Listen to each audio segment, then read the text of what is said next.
السلام علیکم۔ کسی سے بدلہ لینے کی ضرورت نہیں، تقدیر پر چھوڑ دو۔ جنہوں نے آپ کے لیے کنواں کھودا خود ہی اس میں گریں گے۔ اگر وقت نے وفا کی تو آپ کو وہی لوگ اپنے ہاتھوں کھودے کنویں میں گرتے نظر آئیں گے۔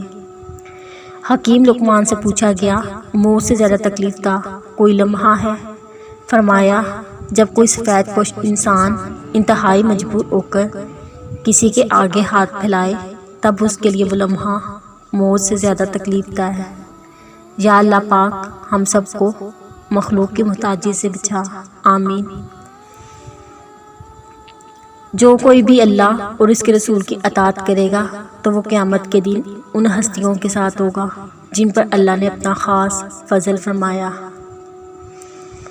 امید جب اللہ سے لگی ہو، ٹوٹنے کا کوئی خوف نہیں ہوتا۔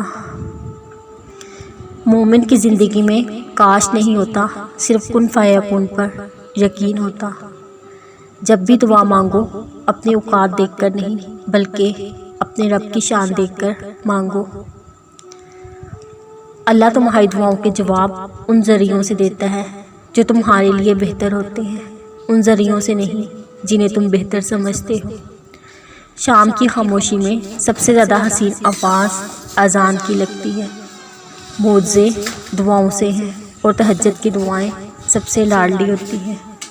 محبت کا اصل حقدار تمہارا خدا ہے جو تمہیں 70 ماؤں سے بھی زیادہ چاہتا ہے۔ وہ جو ایک حکم سے چاند کو 2 ٹکڑوں میں تقسیم کر کے اسے اس کی جگہ سے سرکا سکتا ہے، اس رب کے لیے تمہاری ان خاک سے بنی ہاتھ کی لکیروں کو بدلنا بھلا کیا مشکل۔ جس کے ایک اشارے پہ مچھلی اس کے بندے کو زندہ ساحل پر اگل دے، وہ کیسے پھر تمہیں اس اذیت کے سمندر میں ڈوبنے دے سکتا ہے۔ کبھی کبھی تقدیر کسی کی دعا کے انتظار میں ہوتی ہے۔ تم اپنی مرضی سے دعا نہیں کرتے، اللہ خود تمہیں دعاؤں پہ مجبور کر دیتا ہے۔ آنسو وہ خاموش دعائیں ہیں جس کو اللہ نہ صرف سنتا ہے بلکہ ان کی قبولیت کا وقت بھی مقرر کر دیتا ہے۔ زندگی برف کی طرح ہے، نیک کاموں میں گزارو ورنہ پگھل تو رہی ہے، ختم بھی ہو جائے گی۔ جائے نماز وہ واحد جگہ ہے جہاں رو بھی لو، سامنے والا تماشا نہیں بناتا۔ اپنے والد سے ہم کلام رہو، یوں وہ بوڑھا جوان رہتا ہے۔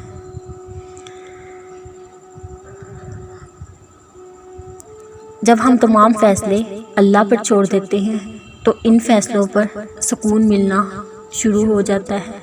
4 لفظوں کی زندگی ہے، نماز، کفن، دعا، دفن تو غرور کس بات کا۔